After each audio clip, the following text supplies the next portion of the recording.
Hey, it's One Plucky Pixel here, and welcome back to another creative design tutorial. In today's video, we are in fact in Adobe Illustrator, and we will go over how to turn your design into a true PNG with a transparent background. We do have an abstract graphic of a cityscape here. It has many shapes, lines, the shape tool as well, and also does incorporate the blend tool. In this instance, it does appear that the white areas are actually cut out. However, that is not the case. If I click and drag to select the design and shift it over to the darker blue area, I'm going to hold shift and move it over like so. As you can see, the white portions of the design are not cut out. Theoretically, I would like for these to take the color of the background itself. In order to do so, there are multiple steps that we will need to complete. Looking at the design, we do have a few solid shapes that are in orange. We have them in the window as well. And of course, we do have it with the main circle itself. In this case, I do need to start organizing my layers. I do have some layers currently available. I have the background layer, which is the blue layer over here, and I have a layer for the design. Notice that there is a lock over here. I cannot move the background layer over in this area. In this case, I do need at least 2 additional layers to make this a little bit easier. I'm going to select the background layer. I will add a new layer using Create New Layer.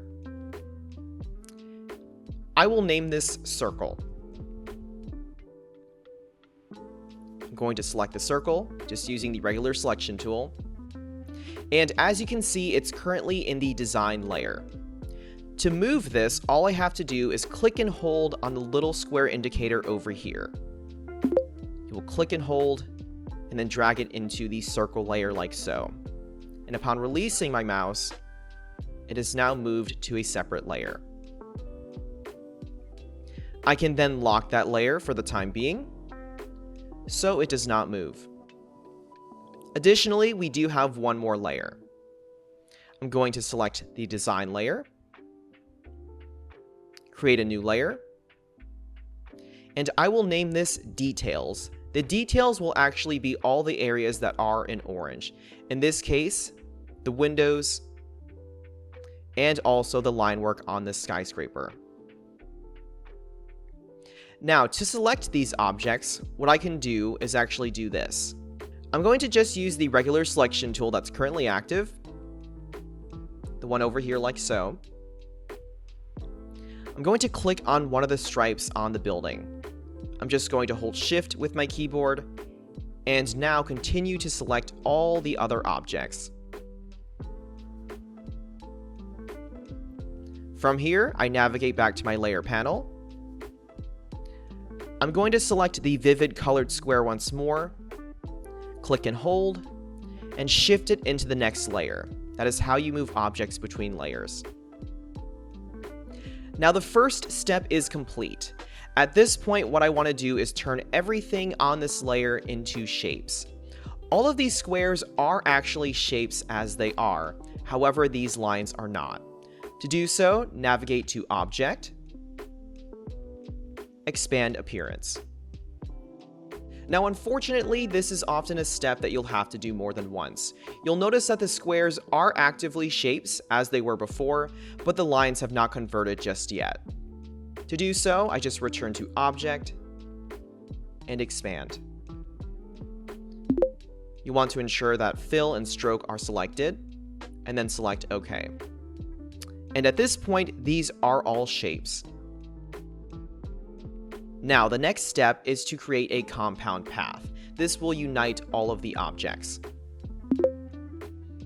I return to Object, Compound Path, and Make.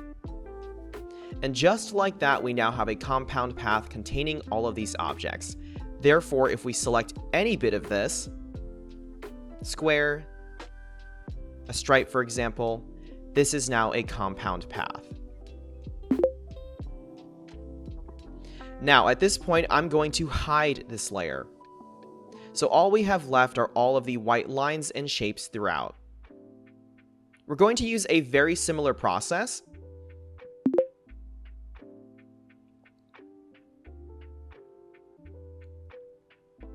For good measure, I can even lock this layer.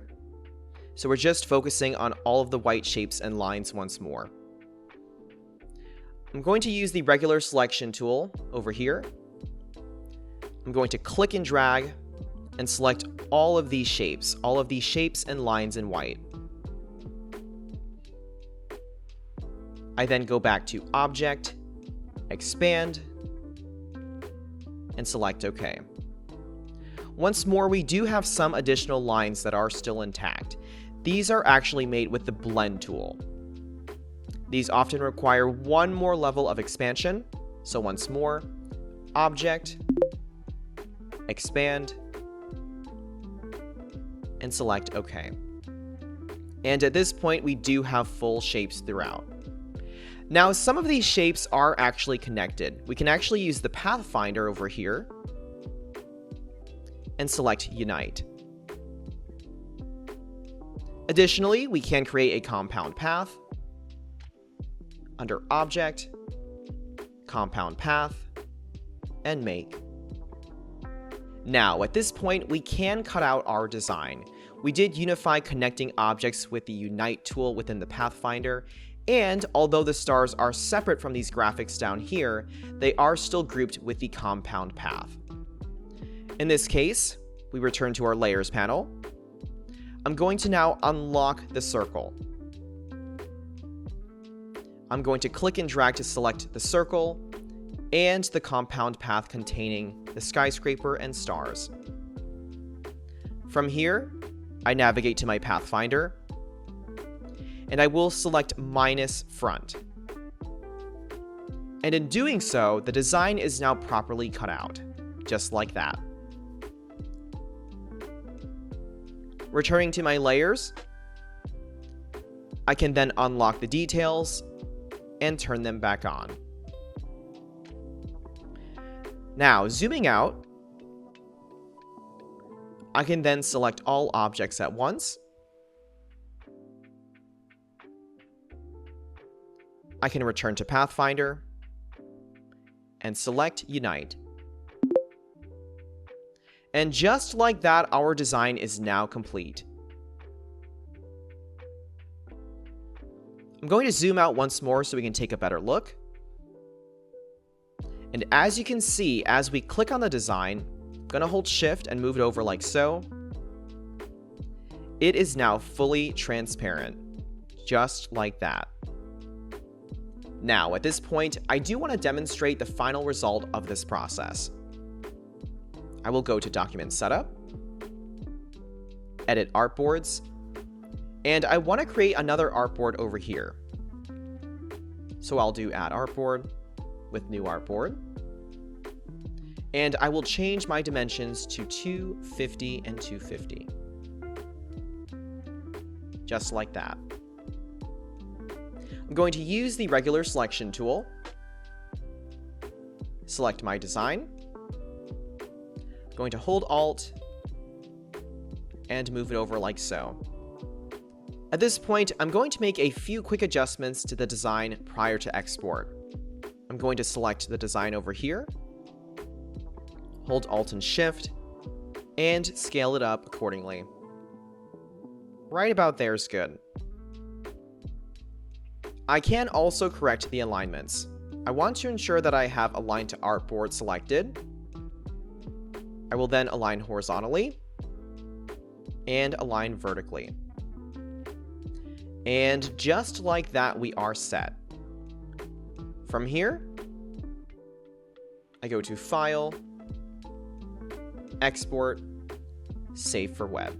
Now at this point, I don't actually need to export the file at the moment. However, upon clicking Save for Web, you will notice that upon zooming in, we do have a true transparent background. Currently, this is in JPEG format. However, we select PNG, which supports transparency and alpha channeling. And from here, you can see the transparency in action. So once more, this is a really great process if you are creating a logo or icon that will need a true transparent background upon export. Of course, this process will change from design to design. Now in this particular case, we did use a variety of tools that will come in handy for your design. We used multiple layers, we've locked layers, we've moved objects between layers, we've also used the compound path tool, object expand, and also the Pathfinder with unite and minus.